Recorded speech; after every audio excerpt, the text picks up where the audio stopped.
is up, Studio 15? I am so excited. It is March 21st, week number 3 of the Bake Off. You know, we're talking about patience. Todd, it's all about patience this month. And we have an incredible story just for you and you. Todd, I think you're going to like it. I'm excited. All right. But before we get to the story, you know what time it is? That's right. Wherever you're at, if you're looking on a phone, a computer, on your TV, stand on up, because it's time to worship.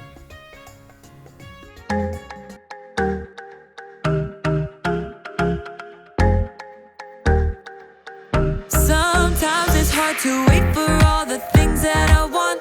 Sometimes I kind of feel like it's just taking too long to get the things I want, what I think I need, but I know you know what's best for me. I'm gonna live what I believe. I'm gonna wait cause I know you're still working. I'm gonna have patience cause it'll be worth it. I'm gonna have faith, I know you have a purpose. I'm gonna wait cause I know you're still working on me. Still working on me. I know that sometimes I just need to slow down and trust that you are working all of this out. You know the things I want, what I think I need, but I know you know what's best for me. I'm gonna live what I believe. I'm gonna wait cause I know you're still working. I'm gonna have patience cause it'll be worth it. I'm gonna have faith, I know you have a purpose. I'm gonna wait cause I know you're still working on me. Still working on me. I'm gonna hold up, slow down. I'm gonna trust that you're working it out. I'm gonna hold up, slow down. I'm gonna trust that you're working it out. I'm gonna hold up, slow down. I'm gonna trust that you're working it out. I'm gonna hold up, slow down. I'm gonna trust that you're working it out. I'm gonna wait cause I know you're still working. I'm gonna have patience cause it'll be worth it. I'm gonna have faith, I know you have a purpose. I'm gonna wait cause I know you're still working on me. Still working on me. Still working on me.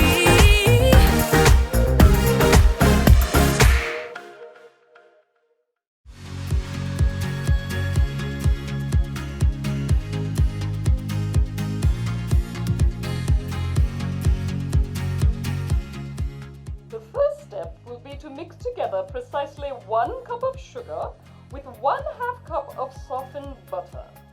Got it. 1 cup of sugar, 1/2 cup of butter. Oh, hi there. I'm in a baking class over the internet. What was that, Graham? Oh, nothing. I'm doing a thing. Can you mute yourself, please? Yeah, sorry. My instructor is teaching us how to bake a cake from scratch. It won't take long, so you just have a little patience and I'll be right. You should be done mixing the sugar and butter together, so let's move on. Ah! Patience is waiting until later for what you want now. After you've stirred in the eggs, add 2 teaspoons of vanilla. Gotta catch up. How much vanilla did she say? Hold on a sec. Excuse me. Excuse me, what? Pardon. How much vanilla did you say? 2 teaspoons, Graham, and then you add cups of flour and milk. What was that? I'm sorry. I missed that last part. I think you're frozen. Hello? You're frozen. Maybe I'm frozen. Maybe we're both frozen. I really don't like it when technology fails me. I'm trying to bake a cake here and you're just...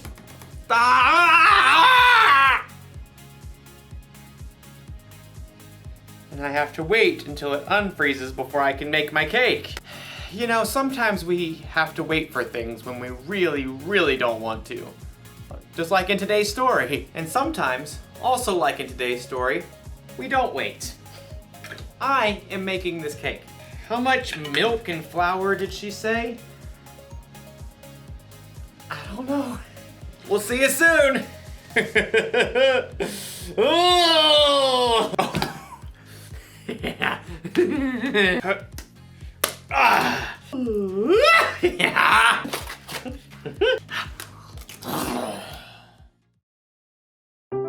The Bible. It's 66 books of history, stories, letters, and poetry that fit together to form God's one big story. The epic adventure of how He created us and loves us so much that He made a way to rescue us. As we travel through the Bible, from Genesis to Revelation, we discover people who met God and found their lives changed forever. Now, for an amazing story inspired by the book of Genesis, chapter 25, verses 24 through 34. When Abraham's son Isaac grew up, he married a girl named Rebekah. But it didn't seem as though they'd be able to have children. Please, God, give us children.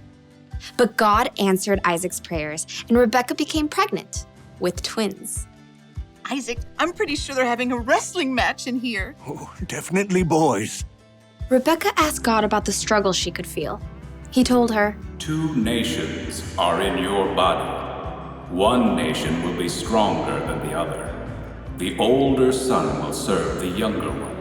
When it was time for the babies to be born, they came out fighting. Esau was born first. He came out with a strong set of lungs and a head full of red hair. His brother Jacob was born moments later, still holding on to Esau's heel. How on earth did he manage that? The brothers shared the same birthday, but as they grew, that was about the only thing they had in common. Esau loved to roam far out into the wilderness. I would walk 500 miles and I would walk 500 more. Jacob preferred the comforts of home. The sun is so hot. I'll just take a little nap in the tent. Esau loved to hunt wild animals. That is one excellent wildebeest. Jacob preferred a different type of hunting. Not you, not you. Ha! The perfect ripe honeydew melon. One fine morning, Esau headed out into the wilds in search of adventure and some nice, juicy venison. I'll feast tonight. But Esau went all morning without spotting a single rabbit. Ugh, should have packed a lunch. In the afternoon, he tracked a deer for hours, but he missed his chance as the deer sprang away. Ah! At last, Esau headed for home, defeated. He was tired and irritated and so hungry he could eat an entire woolly mammoth. Must eat food. As Esau neared camp, a delicious smell wafted out to greet him. Food! Jacob had been home all day, resting and plucking his favorite herbs from his garden. A little coriander, some dill. As evening approached, Jacob used his savory herbs to whip up a tasty red lentil stew and a batch of fresh, buttery bread. This will crisp up nicely on the hot stones. By the time Esau had arrived in camp, Jacob's stew was simmered to perfection, and the bread was hot and crusty. Food! Food! Esau lunged for the stew cauldron, ready to grab a bowl, but Jacob blocked his path. Not so fast. Step aside, I'm hungry. Clearly. Just let me have some of that red stew. Certainly. Esau tried to dive for the stew pot again. Just one itty-bitty thing. What? Well, first, give me the rights that belong to you as the oldest son. Esau spent more time listening to his stomach than his brain. So in that moment, his stomach won out. Look, I'm dying of hunger. If I die, those rights are pointless anyway. Now give me that stew. Esau sprang forward once more. Promise to give me your rights. Fine. Fine what? Fine, I promise. Promise what? I promise to give you my rights as the oldest. Cool. Help yourself. Jacob stepped aside as Esau hurled himself at the stew pot. Stew! Esau happily gorged himself on rich stew and fresh bread. But as his stomach filled up, he had time to stop and think again. Esau had just traded the rights of a lifetime for a meal that would only last him a few hours.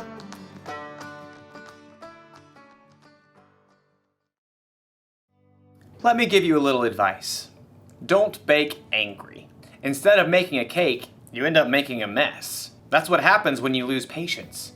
You make choices you normally wouldn't make and it ends up costing you. Losing patience ended up costing Esau his birthright. His brother Jacob ended up being in the family line of Jesus, so who knows what all Esau missed out on by being impatient. When we don't learn to have patience, we get frustrated easier. With ourselves, with others, with technology. There's really nothing good that can come from being impatient.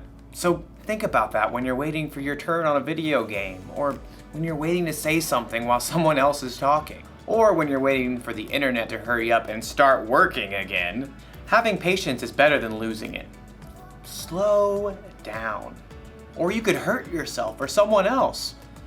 Or you could end up covered in cake batter. Here's the one thing to remember today. If you don't wait, it could cost you. If you need help waiting, ask someone you trust to come alongside you and see. Are you there? Oh. You're not frozen anymore. I lost you there for a minute. Technical difficulties. I see. How's your cake? I think I'm gonna need another lesson. Very well. Same time next week? Sure, I can wait. I may have the place cleaned up by then. Pardon? Nothing. It's a thing. I'll see you next time. So, how much flour was I supposed to use? 2 cups. How much did you use? All of it. No, that was wrong. Okay.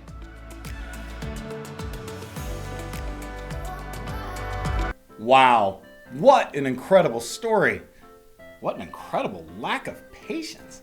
I mean, Todd, what was it with that guy? You know, just because I have red hair, well, love me some chili. Oh, I do like the chili. It doesn't mean you have to pull me on stage every time we talk about Jacob and Esau. Well, I thought you would, because the... And in fact, I think I'm a little even more like Jacob. Oh. You mean... I like staying inside. You have patience? Yeah, most of the time. Do you have patience? I don't know. I don't always have patience.